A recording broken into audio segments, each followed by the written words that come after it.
página web renovandotumente.org, donde podrás solicitar gratuitamente la guía de estudio de esta nueva serie. Estamos acostumbrados a pensar que Dios es incapaz de aborrecer a sus criaturas. Pero en este episodio veremos que no tiene sentido decir que Dios aborrece el pecado, pero ama al pecador. Dios no envía el pecado al infierno. Él envía a los pecadores al infierno porque son objeto de su ira. Pasemos una vez más al salón de clases a escuchar al Dr. R.C. Sproul mientras aborda las limitaciones del amor de Dios y la realidad de su ira justa. Continuamos con nuestro estudio sobre el amor de Dios y en nuestra última sesión vimos el amor soberano de Dios en su elección de personas para salvación. Cada vez que luchamos con esa pregunta de la elección de aquellos que son redimidos y aquellos que son pasados por alto, nos preguntamos sobre los límites del amor de Dios y de hecho, cuando examinamos Romanos capítulo 9, escuchamos referencias al aborrecimiento de Dios, no al aborrecimiento del hombre contra Dios, sino de Dios aborreciendo a las personas. Eso realmente nos inquieta porque estamos acostumbrados a pensar que Dios es incapaz de tener sentimientos de odio hacia sus criaturas. Echemos un vistazo a este tan difícil texto que encontramos en Romanos 9, donde nos topamos con esta idea del aborrecimiento de Dios. Empezamos en el capítulo 9, en el versículo 6, cuando Pablo dice: pero no es que la palabra de Dios haya fallado, porque no todos los descendientes de Israel son Israel, ni son todos hijos por ser descendientes de Abraham, sino que por Isaac será llamada tu descendencia. Esto es, no son los hijos de la carne los que son hijos de Dios, sino que los hijos de la promesa son considerados como descendientes, porque la palabra de promesa es esta: por este tiempo volveré y Sara tendrá un hijo. Aquí es donde entramos en la doctrina de la elección.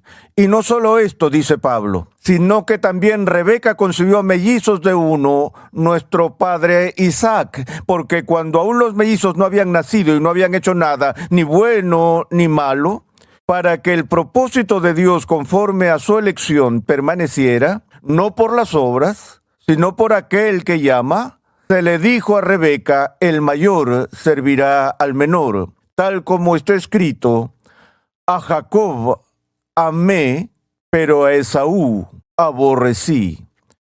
Fue allí que Pablo planteó la pregunta, anticipando las reacciones de sus lectores. ¿Qué diremos entonces? ¿Que hay injusticia en Dios? De ningún modo, porque él dice a Moisés: tendré misericordia del que yo tenga misericordia. Aquí está la soberanía de la gracia de Dios. Tendré compasión del que yo tenga compasión. Así que no depende del que quiere, ni del que corre, sino de Dios que tiene misericordia. Luego en el versículo 18, así que Dios tiene misericordia del que quiere y al que quiere endurece. Ahora aquí, al tratar con esta doctrina, tenemos la declaración más difícil de todas: a Jacob amé, pero a Esaú aborrecí. Cuando Pablo usa ese lenguaje, lo precede con las palabras como está escrito, porque lo que escribe en Romanos 9 con respecto al aborrecimiento de Dios hacia Esaú es una cita directa del primer capítulo del libro del Antiguo Testamento del profeta Malaquías. Es ahí que leemos por primera vez el texto sobre Dios aborreciendo a personas. En el primer capítulo, les refrescaré la memoria y vayamos al primer capítulo, oráculo de la palabra del Señor a Israel por medio de Malaquías. Yo los he amado, dice el Señor. Pero ustedes dicen: ¿en qué nos has amado? ¿No era Esaú hermano de Jacob?, declara el Señor. Sin embargo, yo amé a Jacob y aborrecí a Esaú. ¿Cómo debemos entender esto? Hay muchas maneras de abordar este texto difícil y diferentes comentaristas lo han abordado de diferentes maneras. El método estándar para interpretar este texto difícil es ver estas palabras primero a través de Malaquías y luego según son repetidas por el apóstol Pablo en Romanos, tan solo como una manera de hablar. Una forma de expresión hebrea, un hebraísmo, una especie de expresión idiomática que no debe tomarse en un sentido literal directo, sino que simplemente expresa la idea de cierto tipo de preferencia. Y hay un trasfondo bíblico y un precedente para interpretar palabras de este tipo en esta forma de hablar como una forma de preferencia, que si lo tradujéramos de esa forma diríamos que Dios solo está declarando que ha preferido a Jacob sobre Esaú, o que su amor por Jacob es mayor que su amor por Esaú. Él los ama a ambos, pero ama a uno más que al otro. Y para expresar la preferencia y la mayor intensidad de amor que tiene por Jacob sobre Esaú, a modo de contraste, el mayor amor que Dios tiene por Jacob hace que el amor que tiene por Esaú parezca como aborrecimiento si se comparan. De nuevo, tenemos una base histórica y un fundamento para esto en el Antiguo Testamento. Echemos un vistazo al pasaje tal como lo encontramos en el libro de Génesis. En el libro de Génesis, en el capítulo 29, tenemos el relato de la relación de Jacob con sus dos esposas, Raquel y Lea. Recuerden cómo había sido engañado por su suegro Labán cuando firmó un acuerdo por el cual serviría a Labán durante 7 años y que el fruto de esa servidumbre sería que Labán le daría a su hija Raquel en matrimonio. Después de que él trabajó esos 7 años, entre tanto, la hija mayor no se había casado, por lo que Labán se queja del acuerdo y le impone a Jacob a su hija Lea y le dijo: si quieres a Raquel, vas a tener que casarte primero con Lea y trabajar otros 7 años para conseguir a Raquel. Bueno, él está tan comprometido con Raquel que va y lo acepta para ganar su mano en matrimonio. Entonces veamos ahora a esta familia que se formó de esa manera.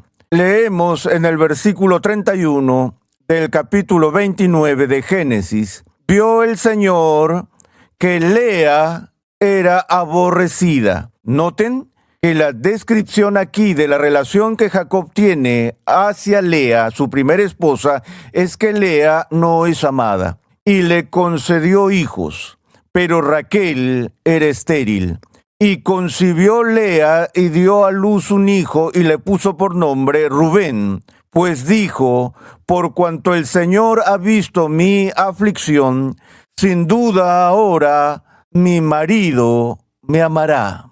Concibió de nuevo y dio a luz un hijo y dijo: por cuanto el Señor ha oído que soy aborrecida, me ha dado también este hijo, así que le puso por nombre Simeón. Concibió otra vez y dio a luz un hijo y dijo: ahora, esta vez, mi marido se apegará a mí porque le he dado 3 hijos. Con cada uno de estos embarazos, la esperanza de Lea es que ahora Jacob la amará, porque aparentemente, al menos en su percepción y de acuerdo con lo que dice la Escritura, la percepción de Dios, ella no fue amada. Pero si retrocedemos solo un versículo antes, vayamos al versículo 28. Así lo hizo Jacob y cumplió la semana de ella, y él le dio a su hija Raquel por mujer.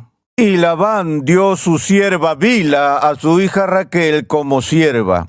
Jacob se llegó también a Raquel, y aquí está la declaración: y amó más a Raquel que a Lea. Noten que no dice a Raquel amó, pero no amó a Lea, o a Raquel ha amado, pero a Lea ha aborrecido. Todo lo que dice allí en los versículos 28-29 es que Jacob amaba a Raquel más de lo que amaba a Lea, que había una preferencia, una mayor dimensión del amor que sentía hacia una esposa sobre la otra, pero en comparación, Lea se sentía ¿cómo? no amada en lo absoluto. Cuando ella dijo, ahora que le he dado a luz estos hijos, tal vez me ame, lo que realmente dice es, tal vez me amará tanto como ama a mi hermana Raquel. Así que aquí vemos la idea hebrea, donde hay un grado de amor, donde uno es más alto que el otro, que por contraste, lo que es menos amado se considera que no es amado, o la antítesis del amor, que es aborrecimiento. Si no está claro en ese texto, vayamos al Nuevo Testamento para ver quizás el ejemplo más famoso de este tipo de lenguaje que encontramos en el Nuevo Testamento. Lo encontramos en el Evangelio de Lucas, en el capítulo 14, en un discurso de Jesús. En el versículo 25 del capítulo 14 de Lucas leemos esta declaración. Grandes multitudes acompañaban a Jesús, y él, volviéndose, les dijo, si alguien viene a mí y no aborrece a su padre y madre, a su mujer e hijos, a sus hermanos y hermanas, y aún hasta su propia vida, no puede ser mi discípulo. El que no carga su cruz y me sigue no puede ser mi discípulo, porque ¿quién de ustedes, deseando edificar una torre, no se sienta primero y calcula el costo? Continúa y utiliza más ilustraciones sobre cómo una persona sabia, antes de comprometerse, tiene que considerar las consecuencias, tiene que considerar el costo. Estas personas que quieren subirse al tren con Jesús y seguirlo a él y sentarse allí y recibir todas las bendiciones que está dando mientras sana a los enfermos, los ciegos y los sordos y demás, les dice, esperen un minuto. Si quieren ser mis discípulos, hay una etiqueta de precio adjunta. Hay un costo alto para eso. Deténganse y consideren ese costo antes de seguirme, porque si no están preparados para aborrecer a su madre y a su padre, para aborrecer a sus hijos, para aborrecer su propia vida, no pueden ser mis discípulos. Así que Jesús presenta a sus contemporáneos un requisito previo para el discipulado: aborrecer a la familia. Ahora, este es Jesús, quien guarda la ley de Dios perfectamente a lo largo de su vida, que entendió claramente el quinto mandamiento de honrar al padre y a la madre, de amar al prójimo tanto como ellos se amaron a sí mismos. Nadie entendió la dimensión del amor que requiere la ley de Dios en la medida en que Jesús lo hizo. Quiere decir, literalmente, que si quieres unirte a mi grupo de discípulos, debes estar lleno de hostilidad, enemistad y aborrecimiento hacia tus padres. ¿Debes aborrecer a tus hijos? No, de nuevo, está usando este modismo hebreo de preferencia. Él está diciendo, voy a requerir tal compromiso de tu parte, tal devoción, tal amor, que si quieres ser mi discípulo, entonces se vería en comparación como si estuvieras aborreciendo a tus padres y aborreciendo a tu propia familia y aborreciendo a tus hijos y aborreciendo tu propia vida en comparación.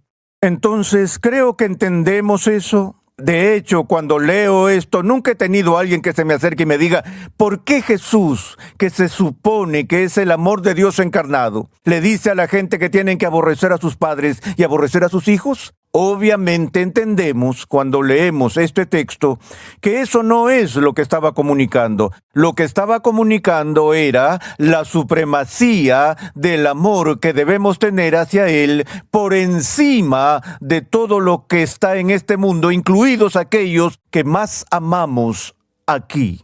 Ahora, habiendo visto algunos de estos ejemplos en la Biblia, podríamos llegar fácilmente a la conclusión y decir, bueno, en realidad no nos tenemos que preocupar de que Dios sienta aborrecimiento hacia las personas o algo parecido a eso.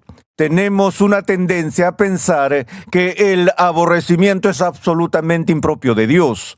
Aquello que las Escrituras enfatizan una y otra vez es que aun cuando éramos pecadores, el amor de Dios era tan grande hacia nosotros que incluso entonces, aun estando alejados de Él, su amor venció nuestra hostilidad. Por lo tanto, no debe haber ninguna hostilidad en Dios. Pero Creo que podría sorprenderle saber que Dios o la Biblia hablan tanto sobre el aborrecimiento de Dios hacia nosotros, así como de su amor por nosotros. No creo que responda la pregunta completamente.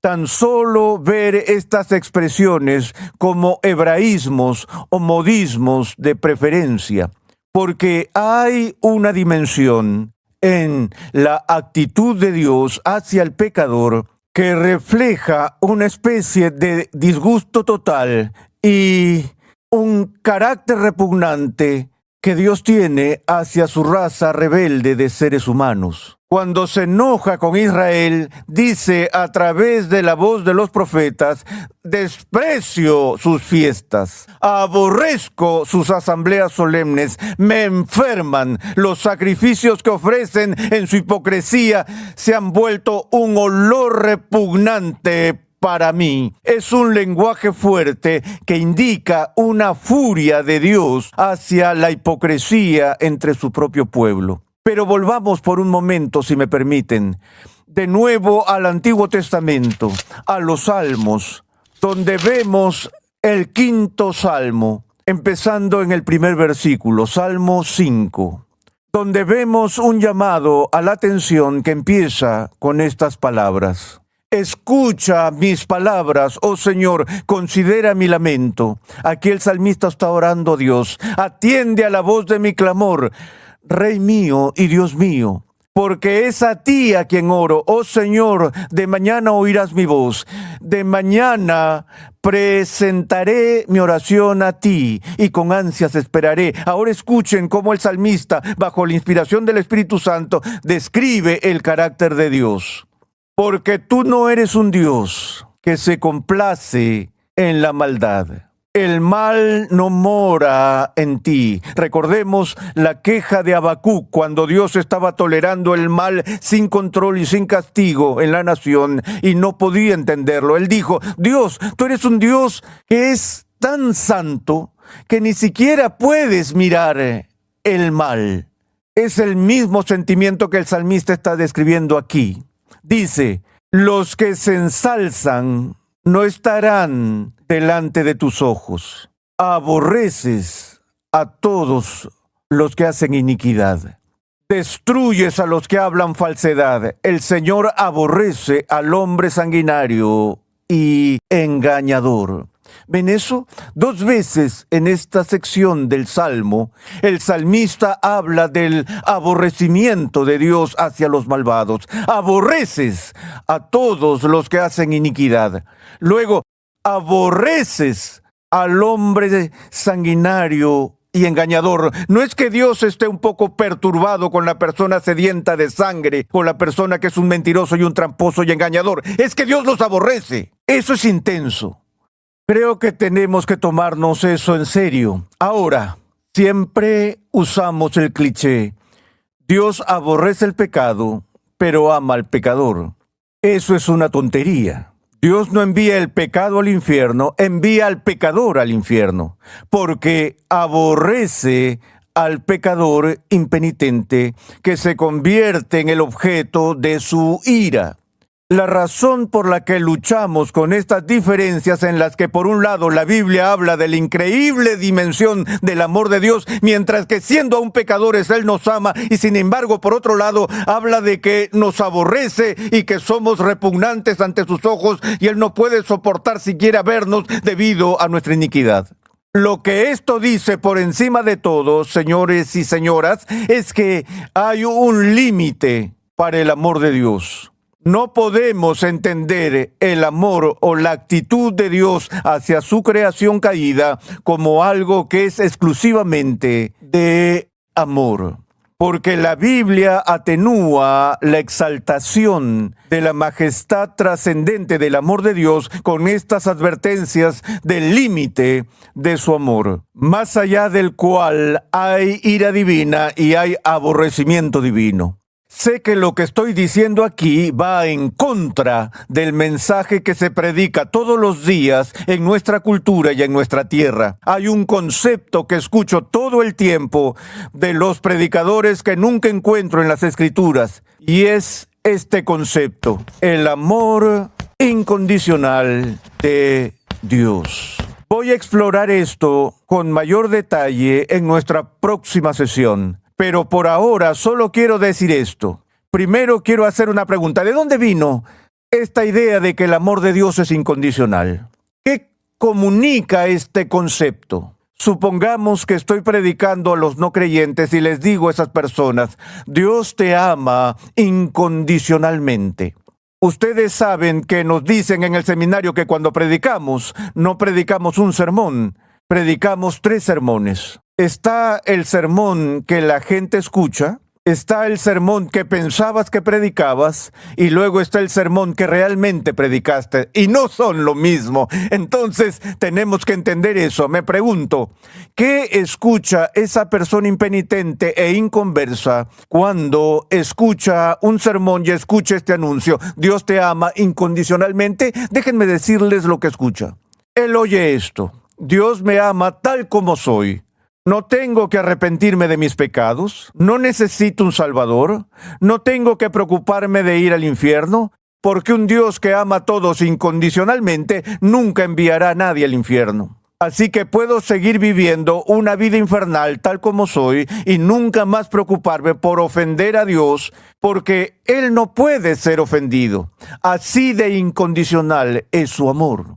No puedo pensar en un mensaje más peligroso para comunicar a la gente que estar allí y anunciar el amor incondicional de Dios. El motivo para ello, obviamente, es que el predicador que ha experimentado la gracia de Dios, su amor redentor, está tan abrumado por esa redención de Dios que quiere expresarlo en los términos más enérgicos. Por eso dice, el amor de Dios es tan maravilloso, poderoso, trascendente, que podríamos decir que es incondicional. No lo hagas, porque das el mensaje equivocado. Dios ha puesto una condición absoluta sobre la salvación de cualquier persona. Esa persona debe abrazar a Cristo por fe y confiar en Él y solo en Él, o esa persona solo conocerá la ira divina para siempre. Ahora, hay un amor que viene de Dios, que llega a todas las personas, que es diferente de su amor salvador. Es ese amor que exploraremos en nuestra próxima sesión.